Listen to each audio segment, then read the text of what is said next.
Despite recent rate cuts, the GTA real estate market hasn't seen the jump that everyone expected.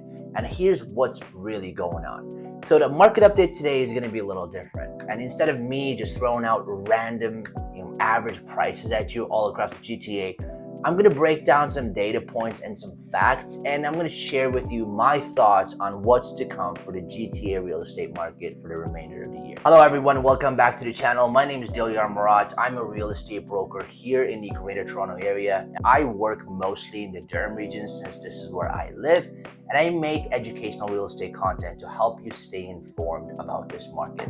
If you're watching this, all I ask from you is a like and a subscribe. It would really help me out. And starting next week, I will be uploading a video every Thursday. I'm going to talk about everything that's related to real estate, interest rates, economics, etc. So stay tuned.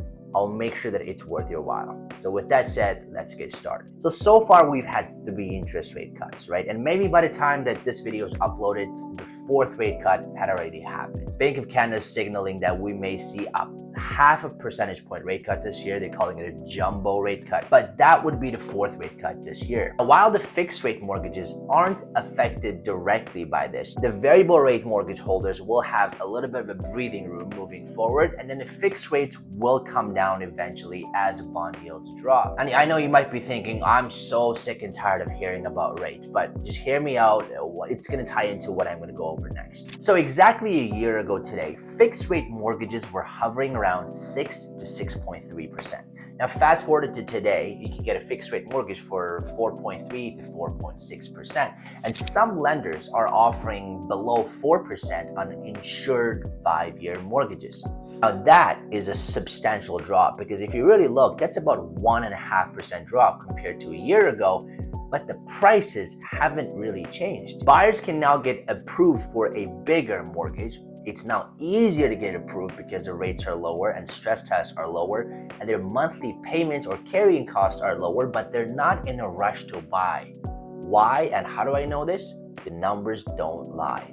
You see the transaction numbers across the GTA. The number of homes sold across the GTA year to date is about 5% behind that of 2023. All while the active listings and new listings are going up month over month. And here are some facts that you don't find anywhere else. Number one is that active listings, now GTA across the board now has over 26,000 active listings all across the board. That's a very, very high number. And the second thing is that over 40% of them are either condos or condo towns. In other words, there's about 11,000 condos or condo townhomes for sale across the GTA. That's also a huge number. Speaking of condos, I feel like that's the elephant in the room, so let's address that. So, Toronto condos, and I want to focus on downtown Toronto condos. When I say downtown Toronto, it's west of the DVP, east of Duffer, and south of Bloor. In real estate terms, we call those CO1 and CO8. Those areas are not doing good. Right now, there's about 2,600 condos for sale. In the last 30 days, there's about 349 that have actually sold. So if you look at month over month of inventory, that's about 7.5 months. 7.5 months of inventory indicates a very strong buyer's market. But let's dissect it even more. So CO1 is anything west of the DVP, right? The Kensington market, the King West, is actually doing decent or relatively better compared to CO8, which is anything east of Yonge Street, like the Distillery District, for example. So in CO8, there's over 900 condos for sale, and only 90 of them have actually sold in the last 30 days. That's about 10 months of inventory. And I don't want to bore you with random charts, but take a look at this. CO1, the average price of a condo in CO1, downtown core, last year was $811,000. That's last year this time. Right now, average price of a condo in that same region is $763,000. That's a difference of $48,000. Average prices have gone down $48,000 in CO1, or about a 6% drop. If you look at CO8, average price of a condo a year ago was $758,000, and that is now $691,000. That's a whopping $67,000 difference, or 8.8%. Now, one thing I want to address here is the Toronto, especially downtown Toronto condos, are heavily influenced by investors. Because the rates were high over the last couple of years, it just wasn't appealing to them. But now the rates are coming down. Prices are also coming down, so that you're still in a cash flow negative position if you were to buy, but it is becoming a little bit more appealing to them. So we will see if this trend continues. We could see those investors coming back to the market in the next few months, or perhaps in next year. Now, I can't go over every single pocket here in the city, so if you want to talk about your specific neighborhood, feel free to book a call with me, the link in my bio, and we'll go over everything. With that said, let's move on. Now let's talk about the Durham region. The Pickerings, Ajax, Whitby, Oshawa, Clarington. I feel like I have a weird obsession about the Durham region, maybe because I live here, I work here, do a lot of my business here. But the market here has been very inconsistent in the last 2 months. Now, if you're as obsessed about this market as I am, which I'm borderline obsessed, you watch the realtor.ca all the time, you check House Sigma for recent sold, you will notice that the prices, the homes that are selling, are not consistent at all. Now, I know on paper,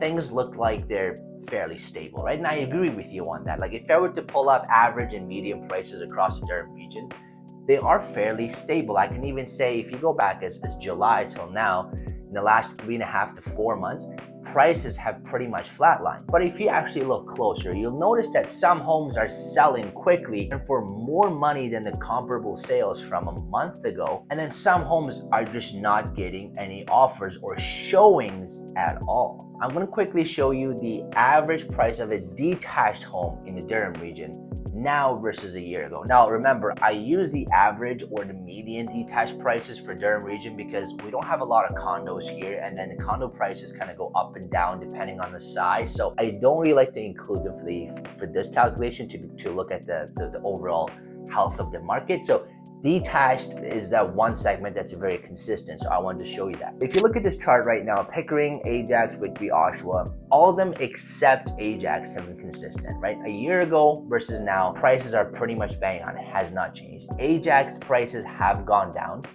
compared to a year ago, both medium prices and average prices. Now remember, average prices or medium prices in a given month could be skewed depending on what's sold that month, right? Maybe a year ago today, we had a couple of really big sales in Ajax, and that what kind of brought up the average prices back in a year ago. Or this year, vice versa, maybe we had a couple of really low sales prices, and then that changed the price. But regardless, it's not good to look at 1 month of data and kind of dictate the whole market, but this gives you a pretty good idea as to where the market is and where it's going. So being on the front lines, this is what I'm seeing, okay? Number one, overpriced properties are not getting any attention. Buyers just don't have the patience for it. They don't have the patience to play those games. Even if your property is slightly overpriced, buyers are waiting for sellers to drop that price to somewhat of a reasonable level before they even go and have a look at it, because there's just so many options. Number two, if you have a turnkey home and that home is an entry price point, preferably below $800,000, you're still gonna do well with offer presentation. So what do I mean by that is, if you have a turnkey home that's fairly entry level in terms of price point, you can list it low, generate multiple offers, and still sell for $150,000 over asking, given that the home is in great shape. Number three, the 2-unit properties or anything with a basement apartment or separate entrance to the basement and the kitchen is still doing good as long as they're in a nicer pocket. So here in Oshawa, you have a lot of investors that come out and invest because of the university. OPG is fairly close by. The rougher neighborhoods, the downtown Oshawa, there's certain streets, there's a lot of duplexes and triplexes. They sit for a very long time. But if you go into nicer pockets, those are going very quickly. Another segment that no one really talks about are the townhouses. And I feel like freehold townhouses are kind of the entry-level homes. So when people move out to Durham, that's what they want to buy, right? Because they usually offer you the backyard, the basement, everything a house has without the condo fees, except you just got 2 neighbors on both sides. Now, townhouses, the 2-story townhomes are still doing fairly good, depending on what they're priced at or what they look like.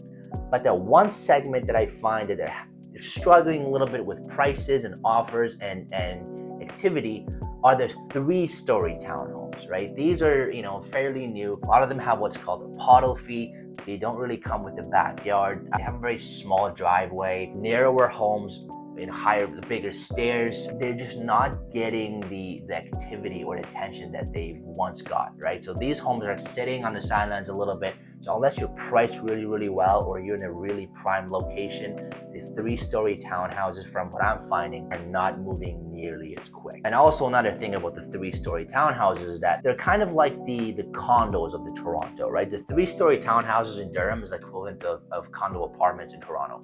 They're also heavily influenced or purchased by investors a few years ago, right? So they were bought to rent them out. So what happens is now these projects are being completed, a lot of 3-story townhouses, and investors put them up for lease or for sale, and they're taking a hit just like the condos in Toronto. So to summarize, the fall market today is slightly better in terms of activity wise compared to a year ago, thanks to lower rates, but the prices have not changed because the inventory just keeps piling up. We do have a lot more active listings across the board in every single segment now compared to a year ago. September sales were a little higher compared to last September, right? And I think October will follow suit. Based on the first 3 weeks of data that I'm seeing, the number of transactions in October seem to be a little bit higher than the same time in October last year. Prices will remain flat in the next few months at least. The reason why I say this is that there's just too much inventory, guys. There's 26,000 active listings across the GTA. And frankly, what's keeping these prices from really crashing is